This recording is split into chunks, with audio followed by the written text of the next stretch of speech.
So yeah, I'm a philosopher, and my co-presenter Hannah Sargent is a scientist, and we got together to try to think about how imagination in particular is thought of and taught in science. And we wanted to start with Hannah's field because it's the most exciting one there is: space science, space instrumentation, space exploration, all that great stuff. So I wanted to bring this up because Hannah and I aren't scholars of education. We're kind of people in different sort of fields. Maybe you can think of this as philosophy in the field. But this is maybe going to contrast some of the presenters and presentations we've seen today and yesterday, which describe detailed research in laboratories that aim to find ways of making research practices more ethical and diverse. We haven't exactly done that. Our presentation is going to be a bit more workshoppy. Maybe you can think of what we're going to say as a set of ideas that could eventually shed some hopefully clear light on areas where there is currently a lack of autonomy, equity, and agency. But so far, they're still just ideas. Also, we're not going to be talking about ethical science in general, but ethical science in a very specific part of science. Maybe we might want to think about it as a micro task following Louise and Emanuele's talk yesterday. And this is, as I said, the training of imagination. So if anyone is interested in helping us test any of these claims, we'd be very happy to hear that. Okay, with that, I'll turn over to Hannah. Okay, so thank you very much. Do you want to go on to the next slide? Yeah. Have I? I think I have. I can't see it. Oh no. I can't either. I'm just saying your title slide. Yeah. Let me try sharing again. How about that? There we go. Okay, great. Yeah, so thank you very much. So I'm going to be talking from the experience as a scientist and how imagination kind of plays a role in the work that I do. And actually, I've found that it is remarkably crucial. I didn't realize this until very recently, but imagination plays a huge role in everything from coming up with ideas for novel projects, writing new grant proposals, exploring hypotheses, designing new experiments that haven't been done before, interpreting data, communicating results in interesting and imaginative ways, and teaching the next generation of students. But one of the biggest applications of imagination that I've found is in problem solving. So I just want to give an example of how imagination plays a role in one of the problems that I've faced recently in some of the experimental work that I do. So for context, I've been involved in developing an instrument to produce water from moon rocks. And that involves, first off, building what we call a lab bench model of the instrument. So this is it's kind of like a rough approximation of what the flight model might be, taking sort of key parts of it. And we want to trial the reaction that we plan to do to collect water. So looking at the figure in the bottom right here, the general concept is that we have a furnace where we'll have some lunar material. We heat it with hydrogen to produce water, and that water we hope to move as a gas to another part of through the pipes to somewhere else to collect as water and condense down. But the problem we found was that we weren't able to collect all of the water. So I had to imagine different possible causes of this result. But imagining causes is actually remarkably hard, especially for those who are new to research. And I've kind of realized that there's a sort of a hierarchy of how I might approach problem solving. So the first thing I might think about is it actually a problem result? For example, have I interpreted the data correctly? And then I realized that the data was correct. So then I had to start imagining different ways that equipment could be failing. Because quite often in what we do, equipment doesn't do what you hope it will do.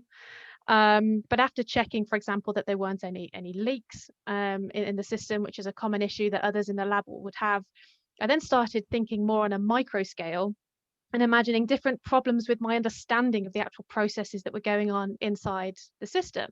So I would literally imagine almost like a textbook figure, kind of like on the bottom right, molecules of water moving through the system. And I realized I was imagining water as a gas, but not all of the system was heated up. And so some of the valves were quite cool, and I realized water is going to stick there. So it's going to get stuck before it reaches where I want it to go. And as a result of that, I was able to mitigate the problem and improve the design and heat everything up, and everything worked. But yeah, imagination played a huge role in that, and I had to learn a lot of skills to get to this point.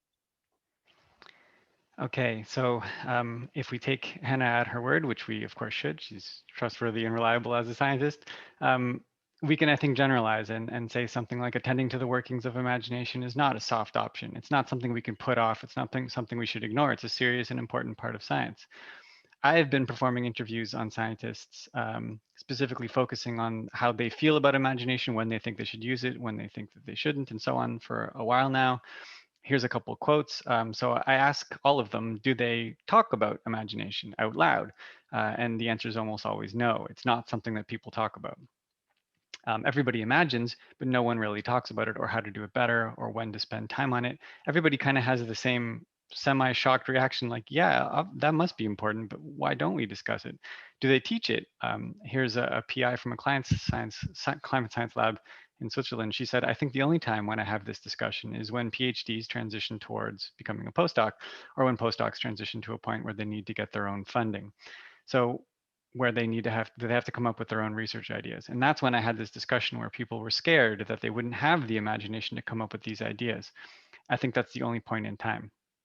Now, if the only time imagination is coming up is when you're finishing your PhD and translating into a postdoc, that's too late. Now, of course, there's a good reason for some of this, let's say, for lack of a better word, ignorance of imagination. You can't be constantly teaching people to imagine. That would be a waste of everybody's time. You have to teach people the techniques that they need to learn. You have to give them all the background knowledge. And for modern science, that's a lot of stuff. So it's okay to focus on technique and theory and so on for a long time. But too much emphasis on the technical skills and theoretical knowledge is going to leave imagination in the dust for altogether too long. So Hadzi-Georgiou says teachers often fail to use science students' imaginations and creativity in their science classrooms, despite the fact that the doing of science requires much imagination. Here's a couple kind of more polemic quotes from an author I really like, Paul Feyerabend. He says, modern science education leads to a deterioration of intellectual capabilities, of the power of the imagination. It destroys the most precious gift of the young, their tremendous power of imagination. Some people are nodding, probably because they've gone through some science education. They know exactly what he's talking about. Teachers using grades and the fear of failure mold the brains of the young until they have lost every ounce of imagination they might once have possessed. This is a disastrous situation and one not easily mended. Agreement with science, decision to work in accordance with the canons of science, should be the result of examination and choice, and not of a particular way of bringing up children. Now, he was writing in the 70s. I think there are interesting things to say about science education in general, but we should kind of remember that science education isn't wholly anti-imagination. There's different stages of scientific careers, and the way imagination gets treated depends on the stage that you're at in your scientific career, and it varies by discipline as well. And of course, cultural context matters. The way they teach science in one country or one region of a country might be different than in another. To get a little bit more specific perspective, I think it's important to have our feet on the ground here. We'll hear a bit more from Hannah about her own experience as she went through education with respect to imagination. Yeah, so I was thinking about when have I used imagination leading up to my career in the field of space exploration. So thinking back to being in school, generally, yeah, we learn the simple scientific concepts, and the idea of imagination and using imagination is generally done for fun. So we might imagine, for example, what it's like to be an astronaut or to live on the moon. But there isn't really this link between the scientific concepts and applying them to some, and applying them to to some imaginative in some imaginative way.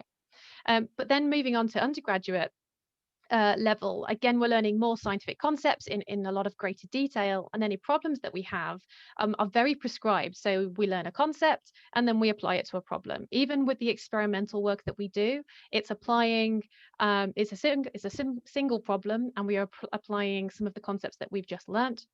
And this leads to an extremely confined application of imagination. We're not developing that imagination toolbox that we need as a professional scientist. But as I moved on to postgraduate level, so doing my master's, I was learning a lot more about applications of the scientific concepts I was using, whether that be theoretical or real world. And that's where you start to kind of think a bit more outside of the box and using imagination a little bit more. For example, we have some more open-ended problems with regards to a master's thesis. There isn't really one defined solution, but we didn't really have the skills to learn about imagination. We didn't really have the skills of imagination to solve a lot of these problems. And generally, our problem solving comes down to Googling and using the internet. It was only when I reached the PhD level, when I was faced with unique and novel problems, did I realize that there's really no formula to use here, and there's quite a limit to what you can Google search. And this is where I found I needed to use imagination to find creative solutions to these problems. But as PhD students, we struggle to find solutions early on in our projects. And I found you need to be in an environment where you can safely fail, where you can have bad ideas as well as good ideas, and you need to have people around you to give you suggestions of how they might approach a solution to add to this toolbox of your imagination toolbox here. And what is really interesting, at least in the space sector, it's so collaborative that it leads to actually a really interesting environment where there's all of these new ideas from different people, from different labs, from different countries, constantly working together, which means actually my imagination toolbox has grown a lot throughout that PhD. And now as a postdoctoral researcher, I'm able to apply these problem solving skills quite well independently, but that's only from the skills I learned in my PhD. And I didn't really get those imagination skills in any other aspect of my education. But I'm continuing to add to that with this collaborative nature in the different labs that I work in. So I guess the question is, could it have gone any better? If Hannah could have designed her own study plan from the beginning, what would she have done? What would we have recommended? So I think one really crucial stage that we've decided to focus on is the undergraduate stage, because here it seems, maybe when you're in high school or something, it is still exciting. Maybe you'll be an astronaut and so on. It's at the undergraduate stage where imagination really seems to be killed. And one extremely important wrinkle here is that anytime, more than a wrinkle, anytime there's systematic oppression, this is going to affect members of underrepresented groups more. So I've found in interviews that people of underrepresented groups, especially at the beginnings of their careers, don't trust themselves to imagine. They'll say, I'm a good scientist. I do the math, I do the experiments. I don't have, fantasies, daydreams, these sorts of things.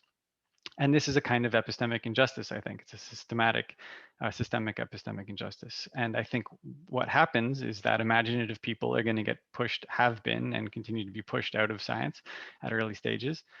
Science, of course, is better when you have more and different perspectives being expressed and explored. So when you lose these people, science gets worse. And if you don't lose them, you keep them, but you force them to play down their imaginative strengths, that's also going to make science worse, which is, of course, going to make human civilization worse. So what can we do? Well, in general, I think we should increase diversity. We should increase confidence, increasing anything that solves these problems in general. Anything that increases diversity, increases confidence, especially in underrepresented groups, is going to help this. But maybe we can be a bit more specific. So we should certainly try to destigmatize discussions of imagination in science, or especially in undergraduate stages, and then of course earlier and later as well. And I think we should also explain that there is this trajectory to the way that you interact with imagination across a career, that it's going to be kind of downplayed for a while, but it's going to come back. We should also provide ready access to exemplars, not just old white dead men, but living, diverse, imaginative scientists. So you can see, even if I'm not imagining so much right now, I'm going to be like them. And we also want to get more precise language with which we can discuss uses of imagination that'll help us at the moment to diagnose and overcome challenges. Now, can we be even more specific than that? Again, in the spirit of a workshop, we were thinking maybe something like problem-solving skeletons that would be unique to the problems and methods native to each discipline. So how do you as a scientist actually go through the method of solving a problem, not as some kind of abstract, logical, philosophical, here's the true logic of scientific discovery and method, we know that that's impossible, but kind of the subjective way that it goes for you, and then highlight the roles that imagination plays. For example, when you're analyzing a problem into components, what's the imagination like there? Attacking technical issues, dealing with background literature, collaborating with others, and so on. This is going to be different for everybody, and the more we hear about this, the better. And this can then again feed back into a kind of more equitable education system with respect to imagination. And that's something that we're going to be working on for our, hopefully, our chapter in the forthcoming collection. But we'd be happy to hear anybody's ideas. A few takeaways: we think increasing confidence is going to be really important. We want to destigmatize the discussions of imagination, provide access to exemplars. This is just repeating what we've already said. Yeah, that's all. Thanks a lot. Thank you so much. That was really fascinating. I hopefully we'll have some time to discuss moral imagination, the role it plays. I had a lot of ideas while you were talking, so I hopefully that's really interesting. Our next presentation will be from Brooke Hamilton, who runs Ethics Ops, and I will go ahead and share some of their handouts that they gave me in the chat while they present. So Brooke, if you'd like to load your slides, or Reese. Okay.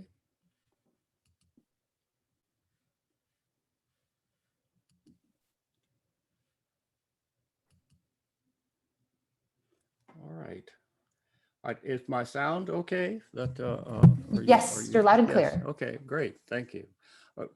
What I want to talk about is some material that we have developed. I mean, I've been working on this for about 15 years, and I don't see any of what I've done as a way to replace what you all are already doing. I see it as a possible additive element. And right now, it's been developed into an online course, which is primarily text-based, and we're moving it more into the realm of video presentations. But I think it's the kind of introduction to what ethics is that would help students at all levels and actually professionals in the field to be a little bit more comfortable doing ethics, because it's our sense that that in order to really do ethics well, you have to be confident in that you know what it is and how it works. And I think the best way to teach that I've come across in my long career of trying to teach ethics to undergraduate business students who are really challenging at times, is to use a brain map. And so that's basically what we want to show. And this is Noggin, my brain on ethics, and it's basically designed for the brain I have rather than the brain I think I have. And what you see here is a diagram that shows the progress of the processes that lead then to an action, and then looking back to see how that action turned out. And I'd like to just run through this quickly and then talk about competencies that I think this allows you to understand and gain, and then ask you some questions about, if you were to use this, what would you want us to give you to work with in order to teach this, or have your students do it on their own in a kind of a certification mode. And so I'm sorry, I've lost my timer here.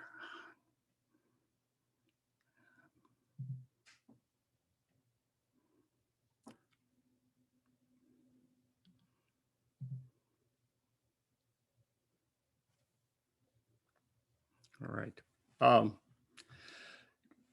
What you go through when you are faced with an ethics situation is that in the first instance, you basically open the frame. You recognize that there is an ethics issue here, and you'll notice along this there are also little balloons that show you what kind of language you can use to talk about what you're doing. So you actually realize, or if you're making a pre-conscious ethics judgment, This just is folded into the process. But the next process is to be the judge, actually decide what's right or wrong here. I mean, you're a young salesperson. You've been on your first sales trip. You come back. The lead salesperson who's teaching you how to integrate into their team tells you, oh, and by the way, would you add $100 extra of expenses that you didn't actually use? Because we all do that. We're underpaid and the company has plenty of money, and what you make a judgment immediately that in fact that's wrong. And it wasn't a judgment that you arrived at rationally by taking out, your Kantian ethics or virtue ethics or whatever. You just know it's wrong.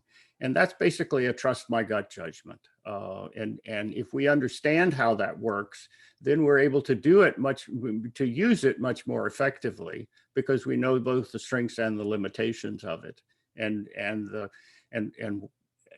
Okay, so the second process would be, I could use my head. I could actually think about ethics tests that I'm familiar with, do unto others as you would have them do unto you,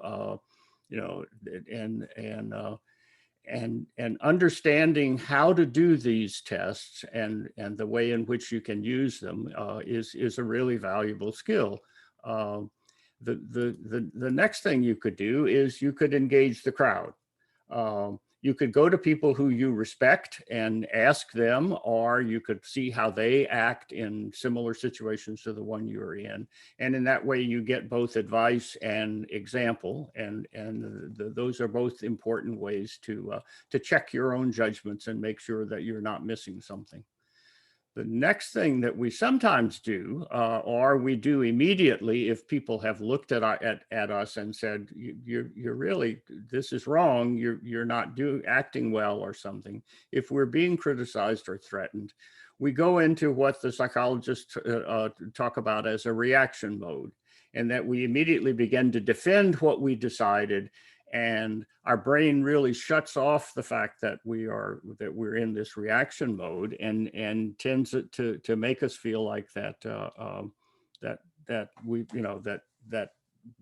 we have to come up with ways to defend our reputation, and so that's another thing that we can do,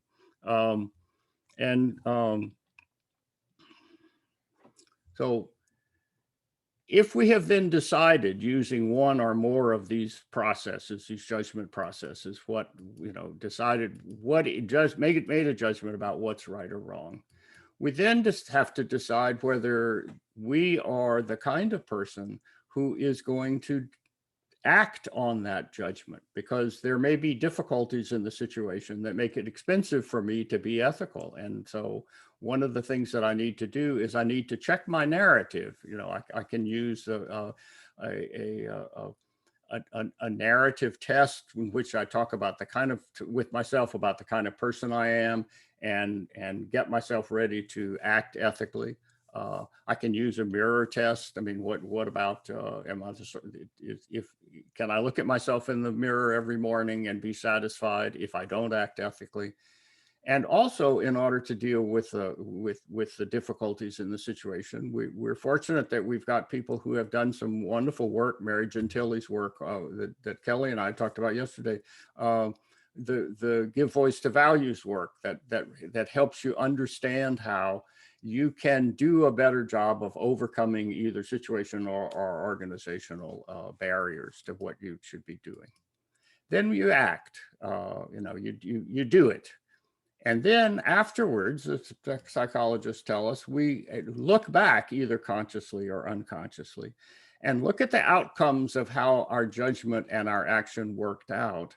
And we either consciously or unconsciously adjust our standards or the processes that we use to make ethics judgments. And therefore, we will be able to more successfully act in future situations because of those revised standards. Or we confirm that, no, I know how to do this well. So that, that gives a person a sense of what is going on in their brain processes that they can then reflect on as they are actually going through dealing with ethics situations. And they can say, okay, yes, I just made a gut judgment and I know what that is and I know how to deal with it. And it's amazing to me how how excited people are when I give this presentation to them, and they say, "Wow, I didn't realize that was what was going on in my head. Now I can think back on it and do a better job." So one of the primary competencies that I think STEM activities and other human activities need is for people to be able to confidently speak an ethics language that has concepts and terminology and apply it in their area and share that language with other people, for example, in their lab or in their classroom, so that when your students sit down to discuss with each other, talk about what's going on in the lab and, and what kinds of things that we're confronting, they have a common vocabulary to use to talk about that. Second thing is to define what ethics is. And that is to, in our way of designing this material, we tell people to think about ethics as a guide to behavior so that we can live together in complex societies and pursue our individual and common purposes. If I understand that, then ethics no longer becomes a kind of magical thing that, oh, well, I know it has to do with how I ought to act, but I'm not sure where it comes from, and other people may have different ideas. This is a general enough definition that it will help everybody do that. Then we have to recognize that the next competency is that people in the lab need to recognize that ethics is a dynamic process. And so these general processes that I use and the standards that I use to determine what's right or wrong, both the process that I use, the how I do it, and the what is the criteria for my doing it, that can vary with different people, and people who are ethical can actually disagree with each other about what is right or wrong in a particular situation. And that allows then for me to understand and be empathetic to people that I disagree with rather than condemning them as being unethical. I can say, okay, well, you're trying to be ethical too. Now we can talk about how we could resolve that kind of disagreement. The next slide, the next competency talks about, that if I have the criteria and the set of criteria for gut judgments and for use your head judgments, and I have the advice and the example of my crowd, I now have a set of standards that allows me to identify the ethical issues in the subject matter that I'm working with. Because I can go back and say, okay, one of the things that triggers a gut judgment that something's wrong is that people are being harmed. So what are the possibilities for harm that, in what I'm doing? If I'm an engineer and I'm designing an object, could that object harm people in the future? And that, in fact, what engineers have done as they've talked about self-driving cars. Okay, what happens when a pedestrian steps in front of the car?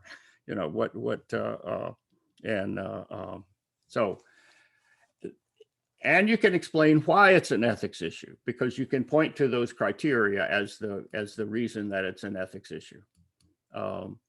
So here are the three major ways that we make up our mind about what's right or wrong, and we need to understand not only what's ethical, but also the processes, and these are the three processes, and then why, the criteria. So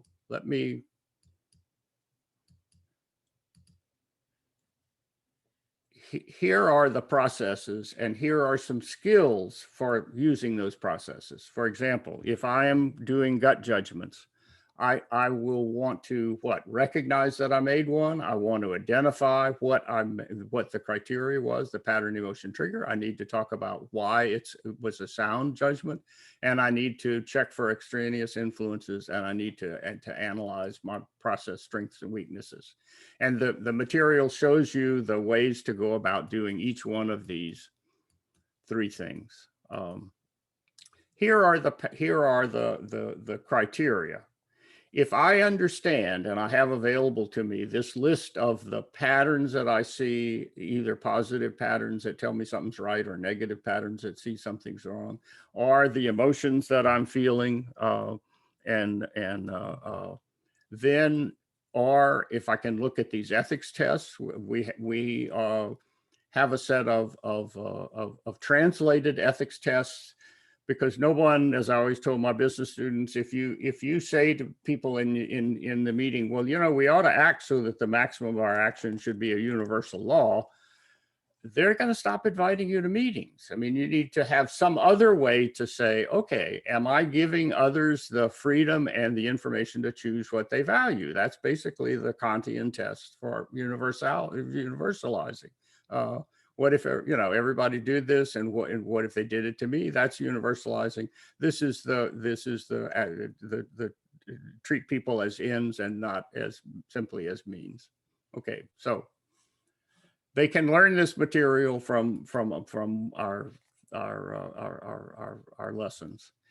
Then you need to check extraneous influences. You need to look at the material on acting in spite of barriers, and you need to confirm or revise the ethics processes and criteria. And one other thing you can do is the material teaches you how to resolve disagreements by listening to what other people are saying about their judgment of what's right or wrong. And if I listen and I keep that brain map in mind, I can tell, okay, this person's operating on a pattern emotion trigger of harm, and I'm seeing a pattern emotion trigger of loyalty. And so therefore, you know, you know, that's why we are disagreeing. And so I can then work on a method of resolving that disagreement that's actually going to be effective. And if I take my profession's ethics code and I go back to it, I can look at it using those various criteria for what's right and wrong. And I can try and I can say, okay, what is the ethical reason for this particular code provision? And that gives me not only the motivation of compliance, okay, the code says I ought to do this, but for example, as an engineer, I can say, okay, the code says I should do this because it's going to harm people. And, you know, and that's what, and then I can look at the criteria and the examples. Now, one of the things about Noggin is it's based on the fact that people don't dream in images in text; they dream in images, and so we've got a lot of good illustrations in there. So, what could I give you that would indicate to you that would allow you to use this kind of material in a way with your students? I mean, would you like us to have brief video and text modules that would then allow someone to take an online test and then be certified? So when they came into your lab, you would know that they had the common language and they were able to to talk with other people. Should I train you and the other people? Do you need an annual continuing education? Do you need a poster of the brain map that you could put in your lab, and so you could say to people, hey, look, okay, where are you on that map when you tell me that? And you know, should we make available some ways that you could have speakers? We have a little survey instrument up on the website, and we would like you to, if you would, go to it if you're at all interested in using this kind of material, and tell us what you would like to have and we would be happy to share those results with you if you'll do that. So that's just a very brief and inadequate tour through something that, as I say, my own experience shows that people really feel empowered when they've had this basic introduction. And if it's valuable to you, please get in touch with us. Thanks. Thank you so much. I think we are going to continue on, and we'll save questions for a discussion period.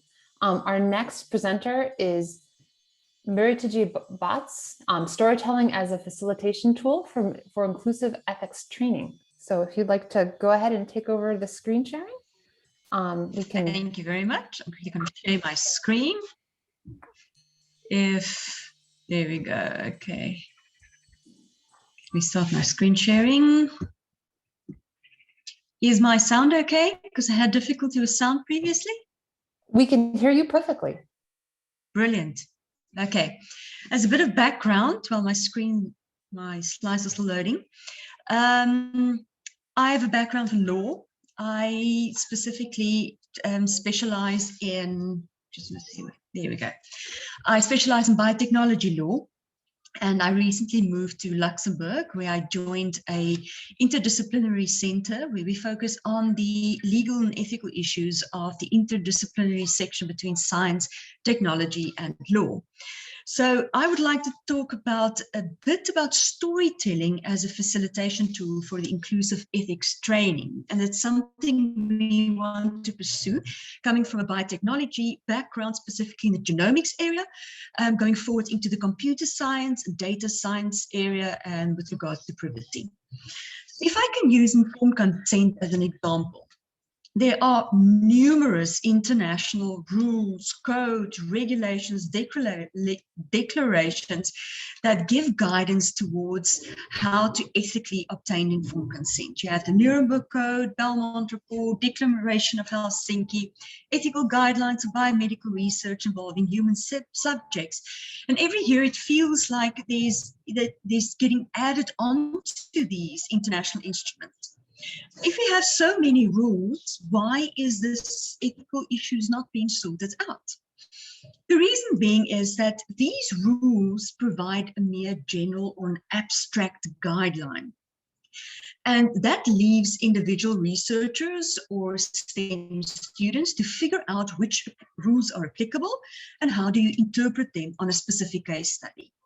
And facts are stranger than fiction. So in real life, you get really complex cases that does not suit the simplistic cases often offered in ethical courses.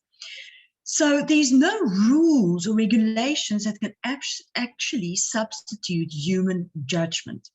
So first and foremost, it's very important to enable STEM students to develop their own intellectual moral skills to decide which ethical ideals are best suited in a specific situation. So that's a skill that they apply on a continuous basis, because they face enormous temptations and pressures when they get into practice and into real life. Pressures such as profit. They need to find cures, they need to publish, they need to get funding, and they need to make discoveries and everything in between. So in real life, it takes moral courage to do the right thing. And scientists must thus possess both intellectual as well as the moral virtues to conduct science responsibly. In this regard, it feels like storytelling can provide you all of those so-called soft skills. I would briefly, in the time allocated to me, want to show you how it can be engaging, how it can introduce empathy, and how it can use virtue ethics to the best possible benefit. And from theory to real life, STEM students should learn that decisions is part of their professional identity. Ethics training shouldn't be a separate course that you just tick the boxes. Yes, I did this. Can I go on with the serious science work? It should be embedded in every stage and everything that they do. So often what we find is that the importance of ethics only sink in when they're actually confronted with real life dilemmas in their professional lives. So this is where storytelling comes in. Storytelling is actually already part of a scientist or a STEM student's world. You tell stories when you write a project proposal. You tell a story when you write an article. You hear stories told by others when you listen to research participants, when you do your actual research. And one of the important things about stories is that it gives you a glimpse into the world of someone else. One of the most interesting books in this regard, it came out in the biotech, on the biomedical sphere, was The Immortal Life of Henrietta Lacks. Now, she was the woman that her cervical cancer cells were used to make the Immortal HeLa cell line that is used up to today. But in the book, her story is told. What is not told is that, or what is now told for the first time, is that she was undergoing treatment for cervical cancer, a very aggressive form of cervical cancer, and her cells was removed and experimented further, and this immortal cell line was developed without her knowing, without her consent and anything. And the effect that moment had on her life is explained so beautifully in this book. The story is told for the first time. People may, or STEM students especially, may come to the realization what informed consent mean for a patient. So coming back to the STEM students and scientists, our values and our way of is created by our experiences. We see the world as we are, not as it is. So our experiences and our values also forms our moral imagination. I'm so happy that previous speakers spoke about imagination. So interacting with real stories are valuable to the extent that we can build this or train our ethical, moral imaginations before we actually encounter real life situations. And through storytelling, we make sense of our lives by telling the stories we live, and also learn about the lives of others, such as Henrietta Lacks. But these stories can be real, such as the case studies we discussed during ethical training, or it can also be imagined, like the previous speaker told. And one important part about storytelling is the creation of empathy. Having a look into someone else's life, see what they feel, walk in their shoes and experience what they experience. But in our digitalized world, now my transition from biomedical sciences to more computer and data sciences, there seems to be an empathy paradox. We will live in a world where we grow more connected because everyone is connected on social media and the internet and Zoom meetings, etc. So empathy should become more important, because we interact with each other on a distance. So we should have empathy with your video problems or your distance problems, whatever the case may be. And it's obvious that where there's no empathy, usually conflict follows. But what researchers found is that regardless of the increase in the technological connectedness, there seems to be a decrease in empathy. As we can see with things like cyberbullying, wars, crime, inequality, and our general antisocial behavior. It was classified as the so-called me generation. Because have a look at the social media. It is selfies and it's posts about what I did today and where I am and what I'm doing, what I am planning. So as opposed to the first wave of transformative information technologies, which was written languages where someone's inner thoughts could be recorded, and it enabled others who read those thoughts to experience your inner thoughts. And by the printing press, it resulted in mass media. Through the written medium, you gained insight into someone else's world, as opposed to the digital world, where it's all about you and the focus is on you. So that's for me a very strange, almost like an empathy paradox we currently live in. So there's a motivation in why storytelling in the form of novels and fiction is still very important. And there's a brief outline of how the empathy journey can give rise to interesting fiction to show complex ethical issues, such as the Henrietta Lacks story, for instance, which you can use and then add on different scenarios and different characters to create a science fiction, and then expand your ethical conversation with regards to a real life story, a real life case study. So fiction also in the forms of films and literature, etc., etc. For instance, Frankenstein had its birthday, the book had its birthday recently. And there was a wonderful story where so many ethical issues could be brought to the fore. The same with Dracula. And that's old novels that you can use in today for ethical training, and that's fiction. So novels is a wonderful way to translate words into thoughts and feelings and see the world through characters' eyes. And the other thing about fiction is that storytelling is safe. It's a safe haven that encourages the connection with feared scenarios. It's not, you can imagine it, but nobody's going to get hurt in the process. And very, very interesting research that came from Smiley J in 2005 already said that repeated novel reading creates general empathic personalities. And she had an instance where certain governmental regimes that did not read a lot showed a lack of empathy, and I'm not going to name names, etc. So if you regularly place yourself in the shoes of different characters and experience empathy for them, this recurring behavior is almost an embedded ethical point of view that if you engage with these stories on a regular basis, it will become part of your practice, part of who you are.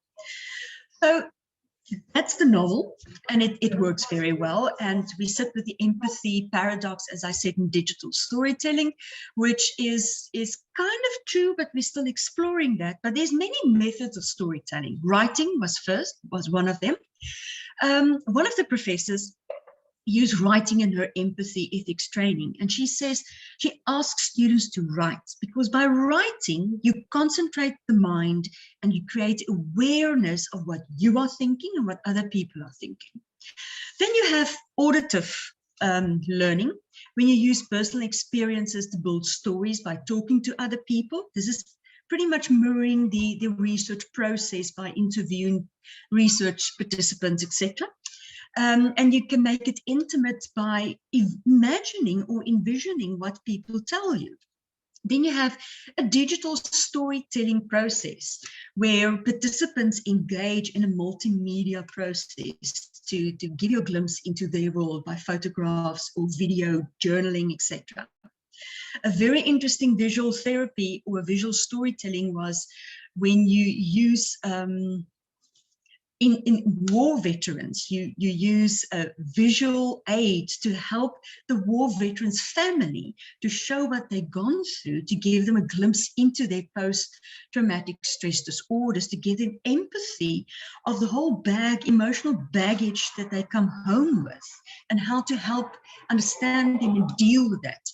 And then lastly, there's game design, which for me is very interesting. Now I'm venturing into the computer sciences, etc., from a biotechnology background, where you actually can create a character and interact in a safe space with other characters.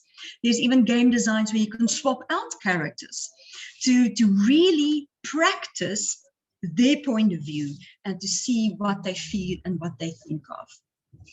So once upon the future of storytelling, how do we increase empathy, first of all, in a segmented digital society? This is something that we will investigate at Luxembourg, especially when there are access and technological restraints and it's unevenly distributed amongst society. And how do we tell stories with a more universal appeal, stories that speak about the science and that's accessible to humankind as opposed to only certain sectors of humanity? So you and I may not be alike, but now I understand you, and I think you'd understand me too if I told you my story. And that's the crux of storytelling, be it whatever method or medium you choose. So I want to close off by a quote from Bertolt Brecht, who says that art is not a mirror held up to reality, but a hammer with which to shape it. So storytelling as an art can be used as a hammer to shape our ethic reality going forward. So very briefly, the possibilities of storytelling. Thank you very much. Questions, suggestions, if you want to collaborate, there is my email address. Thank you very much. Thank you. That was wonderful. Stop So, sharing. so we can now open up. We've a good amount of time for discussion. Feel free to unmute yourself, put questions in the chat, put questions in the question and answer. I had a quick question for all the panelists. I'm trained as a librarian, so I was very interested in novels and stories and using science fiction and other medium to kind of, how do we work with students and colleagues in developing their moral imagination and their ability to storytell and their ability to really use language to express, what kind of issue they're facing in whatever situation they're in. I think it's really fascinating. Are there particular, you mentioned the Immortal Life of Henrietta Lacks, are there particular, stories or authors that you've used in the past that have been really helpful in doing this? Yes, there is a lot of, there's a lot of, as I said, classics like Dracula and the Meaning of Blood and Frankenstein and How Do You Create Humans, etc. And there's a lot of nice Netflix movies coming through. So I Mother was particularly one very, very interesting movie that joined humankind as opposed to robotics, and the entire movie, the crux lied in the end. So what we actually want to do at Luxembourg is we want to combine with my biotechnology background, and the computer sciences also needs to move into ethics. But they tend not to read novels a lot because they're very digital oriented. You need to catch them in their medium. That's why I say storytelling should be in different mediums. So we use a lot of movies, we use a lot of books, we use all sorts of narratives that comes to the fore. It's nothing. So we want to make a list. That's my bottom line. We want to make a list of sources, and we'll share that openly when we got the list. And it looks like we already have some questions. Emmanuel, would you like to go first? Oh, yes. Thank you. Thank you very much. So I have a question for Mike. Actually, is a curiosity more than a substantive question. So you mentioned Feyerabend, but I was wondering if which are, let's say, the other if there are other philosophers of science that you found interesting in proposing like account of imagination and the role of imagination in scientific practice. Thank you. Sure, yeah. There aren't really very many of them. So Gerard Holton has a book that's a collection of episodes from the history of science, but he gives no account of science, of scientific imagination. There's a book that just came out this year, or 2020 actually, called The Scientific Imagination, with a bunch of essays. I actually just reviewed the book and I complained that this isn't actually about scientific imagination. It's about models or other sorts of things, idealizations. There's a lot of people in philosophy who talk about imagination, but they don't really define it in a way that's useful for scientists. They'll say, imagination is what separates us from animals, or imagination is the faculty of the mind that allows us to have contentful thoughts. Again, I mean, not super helpful. So the answer is it's a big, wide open question. And if you have any thoughts, we welcome you into the discussion. Well, thank you. So in fact, I mean, so I'm a philosopher of science myself, and I remember that probably the only thing that I really read about scientific imagination was a paper by McMullin, and so I was kind of, let's say, very curious to hear, because they say, how did I miss such a big debate? But then there is not such a big debate, so it's good. So, exactly, but I look into your work, because if you've been working on scientific imagination for a while, I mean, that's a topic that I'm really interested in. Great. Yeah. No, thanks. Yeah. Great. And I think, Elizabeth, you were next. Yeah, thank you. I really like the three presentations today, and I just want to share how especially the presentation by Mike and Hannah and by Henrietta resonated with my own experiences. It's not really a question I'm going to ask, but I just want to comment on that.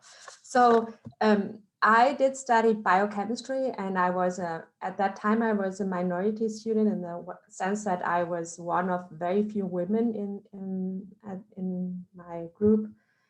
And yes, I did have this feeling that now this is the objective stuff that will matter, and that I will now become an objective person, and I won't continue with this subjective fantasies. I mean, I don't know.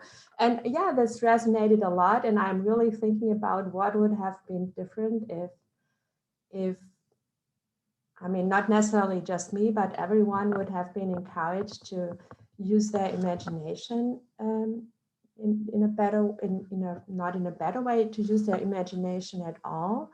Retrospectively, I'm even thinking maybe this was part of the reason why I decided to move into, ethics, and because there was a combination of fields. I don't know, this may be wrong, but I just thought the imagination point really resonated a lot. And then with the storytelling, Henrietta, I was thinking of one experience I had when I started teaching in the United States. I did have some topics in on abortion, and I remember that the students in the United States telling me they just were not willing to talk about abortion topics. They said, oh, I'm a Republican, I'm a Democrat, I'm a pro-life person, and I'm a pro-choice person, and it was just not possible. They just didn't want to talk about this. And I did come up, I think it was the next term, that I thought, oh, I won't give up that easily. I chose a Philippa Food article. I'm not sure whether you know this. It's about, it discusses the problem of abortion, but it talks about a violinist who wakes up being tied to the bed in a clinic, being tied to a bed, being tied to another patient in a bed, and not being able to get out anymore. And I was so astonished that these students, they really started talking about the whole thing, and and of course she used this example to talk about abortion. And so this was one example where storytelling really helped, and this was my most impressive experience I've had so far with a story when talking about ethics, or when trying to talk about a topic at all. Yeah, I just wanted to know that. Thank you, well done. Just, if I may, on the topic of imagination and whether there's other sources, I just read the biography on Elon Musk, and he said in his biography that he read a lot of comics and a lot of scientific comics or sci-fi comics. So a lot of what he saw in the comics, he used his imagination to dream up SpaceX and Tesla, etc., etc. So that's just one source of, again, how storytelling, not necessarily the ethical side of things, but can tie in with imagination. And fiction can be used to ignite the imagination of scientists going forward to reinvent something that's been around for years, like space travel, or space rockets, or gasoline cars to electric cars. So there's that link from storytelling to imagination to scientific advancement, which I've seen. So that which was very exciting for me when I heard you speak about imagination. Do you want to? Yeah, actually, so just to respond to Elizabeth first, actually every philosopher of science that I've talked to about this, they usually say they also wanted to be scientists, and then they decided not to be scientists because they felt like they weren't getting to ask the questions they really wanted to ask. They wanted to know, what's the universe made out of? How does it work? And then it turns out they just have to solve math puzzles for 4 to 10 years, and they didn't want to do that. Hannah, of course, is braver and stronger than we were. Some people are able to stick it out, but I think a lot of people in philosophy of science and STS, a lot of the science studies, I think, have the exact same experience that you and I both had. So that's kind of what I picked up on from your comment. And then in reply just there about, and so there's these questions about thought experiments and fictions and how they work. This isn't exactly following on that, but one thing I noticed that I think would be really helpful from talking to Hannah and other scientists is that scientists often imagine visually, and they do it usually in pictures that they've seen in journal articles, textbooks, things like that. They they, as Hannah was saying, they use these images that they already have. Not a lot of them question those images or think, how else could I imagine it? What other sorts of visual representations could I use? Or if you like, narrative representations. They kind of, sometimes you get a narrative, you're lucky if you do get a narrative, but you don't make up your own narrative. You don't make up your own way to think about chemical reactions or systems level phenomenon and so on. So that's kind of one way that, also to address Becky's question in the chat, that we can think about trying to, get scientists to use their imaginations in new ways, or develop the skill of imagination, if you like. Just a few thoughts. Could I also just add to that real quick? Just even through the conversations that Mike and I have been having, it started off as me saying, "Oh, I don't use my imagination. I'm not an imaginative person." But even just being aware of the role that imagination does play, I found is really important in how I'm addressing problems now. Just knowing that imagination is a huge part of what I do, it makes me better at imagining things. So even just like that really simple level of just saying, encouraging imagination, that it's a good thing, and that just highlighting, oh, actually all of these things that you're doing are imaginative, is a really important first step. So I have a list of questions. Linda, would you like to ask your question? Your mic is now on. Thank you. First of all, yeah, I guess I can't turn my camera on, but that's no, that's fine. Mariette, I just wanted to say thank you for that. As a recovering attorney, I am particularly fond of the storytelling method, and we're trying to, at the Center for Applied Values and Ethics and Advanced Technologies at Santa Cruz, we're trying to get this, the storytelling aspect going. I wanted to ask you if, well, either if you'd be willing to share your slides, or if they'll be available, or if I could invite you to come speak to our group too. I'm happy to do so. I'll pop my email address in the chat box, and we can connect offline afterwards if you'd like. Thank you so much. Brilliant. Thank you. Thank you. And then Becky, was your question answered? You had put in the chat for Mike and Hannah, safe failure is really important for learning in general. Can you talk a little bit more about how you are helping to provide these experiences for students in the context of building imagination skills? I could perhaps comment on that a little bit. So already with these conversations that I've been having, I've been working with a new PhD student, and we're trying to solve a problem at the moment with, again, some equipment isn't working, and we're trying to find a way to make it work. And it's all about being able, the amount of times we say, look, this is a crazy idea, this is a terrible idea, but, and it's just having that freedom to suggest something without that fear of, oh, you'll be judged for being stupid, or for not thinking in the correct manner. So it's having that safe space to have those questions, and to have that freedom to imagine. And I had those sorts of supervisors in my experience, and I think having that freedom will build that confidence to then do that later on in your career as well. So I think I think that might answer that question, or that's kind of how I'm dealing with it at this stage. Great. And I think Claire, oh, go ahead, sorry. I would just add another thing that to add to what Hannah is saying, that's emerged from our conversations, is it's not exactly clear what you mean by a failed imagining. So it's sometimes clear when it's like an obvious thing, we want to build this thing and we couldn't. But there's also questions about, like, could you fail because you didn't imagine properly? What does that even mean? And trying to get scientists to think about, I mean, of course, for everybody this works, but for scientists is what I'm interested in, getting scientists to think really hard about what counts as a failed imagining. A lot of them, they just put it out of their minds, that didn't work, so I forgot about it. But it's interesting to try to bring them back and to ask them, careful questions about. And one thing that's emerged from conversation with Hannah is that, in some sense, there are none. You always learn something. Basically, I'm just repeating the point that you've already made, Becky, that this is really important and it's worth talking more about. Thank you both.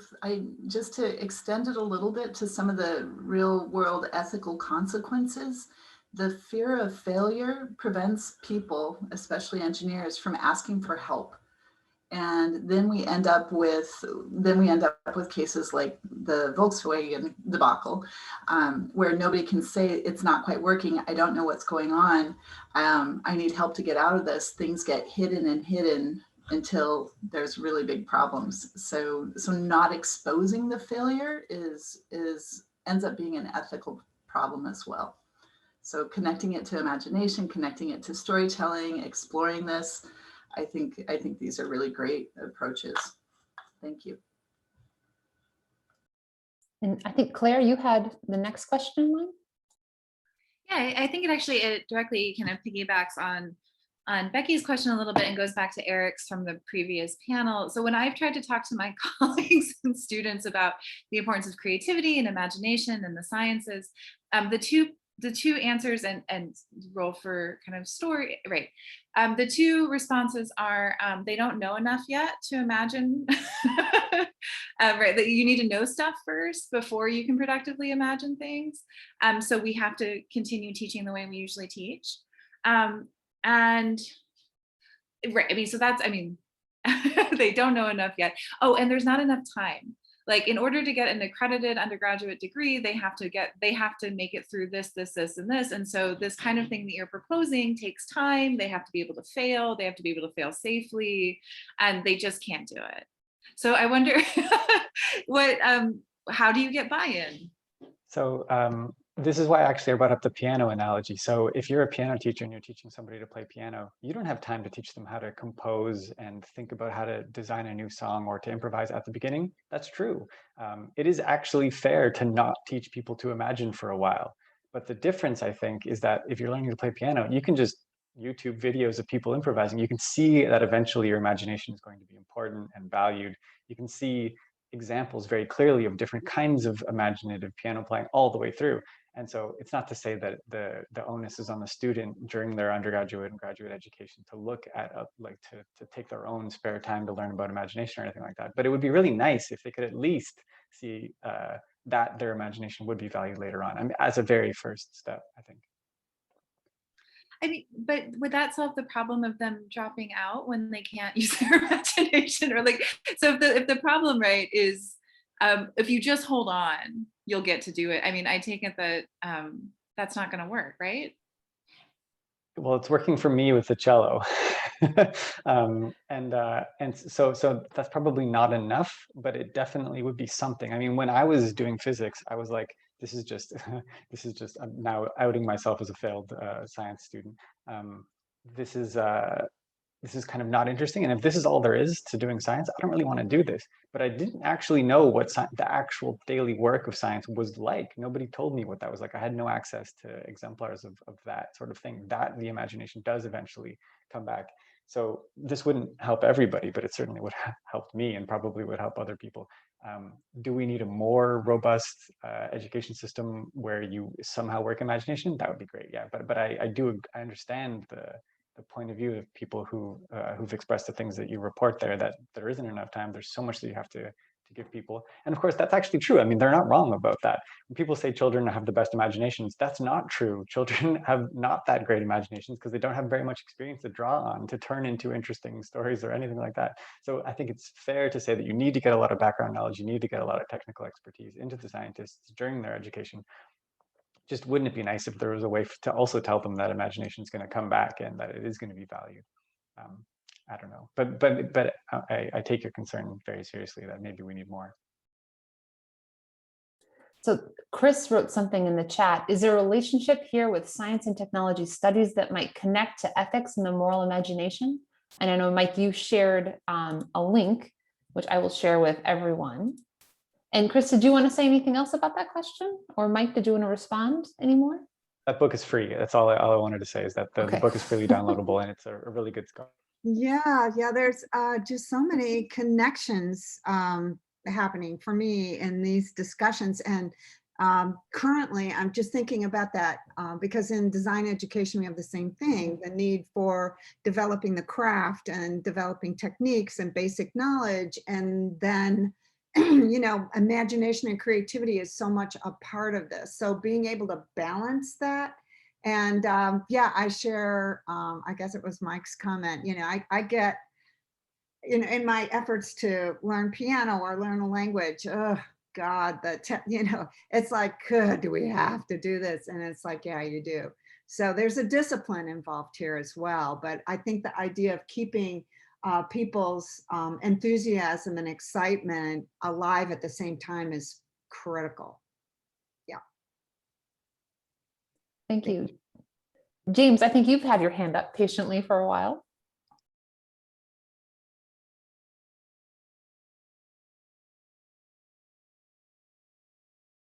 James, do you want to ask your question? Or Brooke?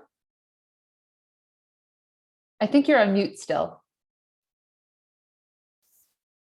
But I think following up on the theme of imagination, it is an important thing, I think, to make people realize that imagination is very important in ethics, to try to come up with other possibilities than just saying, no, I'm not going to do that. You know, I use that case that I brought up of the phantom expenses. And, you know, the problem I have with the students is they stop immediately and they say, nope, an inaccurate expense report is wrong. I'm not going to do that. And you say, okay, but if you're going to succeed in this new job, you're going to have to work with these people. They want to make sure that you do the same thing they do so they don't get caught. What are you going to do with that? I'm just not going to do it. And you're saying, okay, but in this complex situation where you're trying to get your job, hold on to your job, you maybe have a chance to also make these people see that what they're doing is wrong. Can you imagine another way of doing it? And then I say, what if, for example, you told them, okay, I'll file one padded expense report, and that'll give you time to change your practices. And I'll explain to you why I think being honest in expense reports is really important. But, you know, and Western civilization as we know it is not going to be destroyed. Cities are not going to have their water poisoned and they all die. It will be all right if I just do this bad thing once in order to get an even greater good. And that is, you'll respect me and I'll be able to keep my job and I'll be able to succeed. And it's very difficult to get people to think, okay, that's part of my job as an ethical person, is not just to always do the right thing, but to also look for good outcomes by sometimes doing things that are a little bit wrong. And I take that back to my mother, who once sent me to the doctor to supposedly get a checkup when in fact I was supposed to get a booster shot. And I was shocked that she would lie to me. And she had this sense that, well, but it was better for you to go down there and actually be at the doctor's office.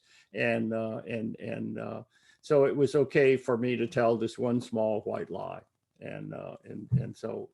But Darcia Narvaez at the University of Notre Dame has some good things on that in her triune ethics when she's talking about what she sees as the processes that work in a person's use of ethical things. Thank you. Thank you. Any further questions from either attendees or panelists? I see Reese has her hand up. Okay. Oh, Yes, Reese. I just wanted to go back on that a little bit because it was interesting. I had to take Noggin as a course before I ever joined the team, of course. And I did think that specific case, the phantom expenses, where ultimately the most ethical decision was to lie a little bit, that was interesting. I had never really seen that perspective before, because coming from a business background, I always just thought, oh, ethics is stuffy. It's just something that you always do the right thing because you're a philosopher. And I thought that was really interesting that we could exist in a space like this, especially with such a wonderful webinar, in which we can sort of have these more controversial ideas where you say, well, you know, what if for the greater good you told a little bit of a lie? So I just really wanted to add my own 2 cents as someone who is surprised to see such a moral outcome come from really critical ethical thinking like that. And so it just goes to show you that imagination really can play a big role in ethical decision making. So, thank you. Yeah. Any other questions or comments? I know Becky wrote in the chat, I'm a big proponent of using fiction for teaching ethics and connecting students to contemporary issues. I really like the extension to creating the stories as well. Scientists and engineers always ask what if all the time, but they don't always connect it to the impact of their work. Thinking about the different modes of storytelling is really helpful, which is very true. Has anyone used kind of those forecasting scenarios before, where you have people sit down and kind of think about what could the impact of a certain technology or whatever, thinking about like the what if impacts, whether it be 5 days in the future or 50 years in the future. Those have been a varying help to some of my students when we've thought about things like that. NASA does that, and I'm writing a paper on it. Oh, great.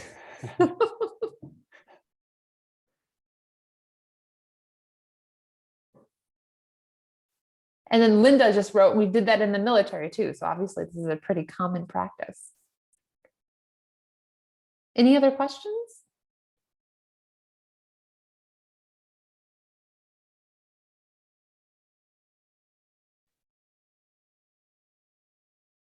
I know it seems like the kind of use and cultivation of imagination is kind of a new thing in well, maybe not a new thing at education, but it's gaining ground. I've heard so many different presentations about journaling and having students write up scenarios or cases, or using gaming as a way to build empathy of different kind of life situations and putting yourself in different characters' shoes.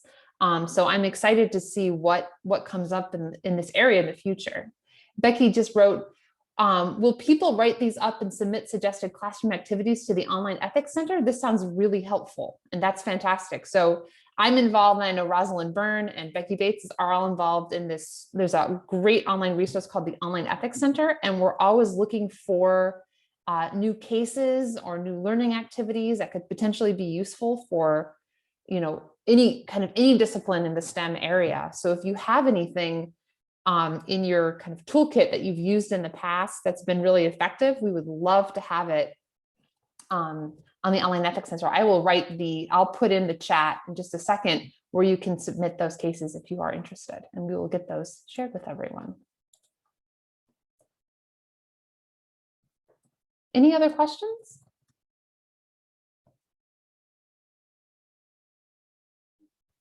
Or comments or thoughts?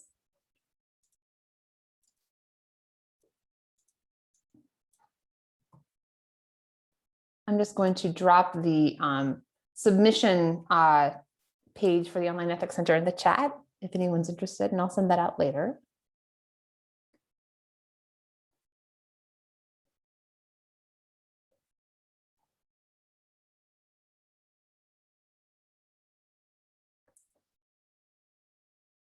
Well, if we have no further questions, we could break for lunch a little early if people would like to. I will leave the webinar running. So if people would like to stay on and chat or continue their discussion, feel free. We're going to break until 12:15, or sorry, till 1 o'clock Central Time today. And then we will get back together for our last session, which will be chaired by Chris Miller again. So thank you to everyone for a really fabulous panel discussion, and we'll see you back here in about an hour.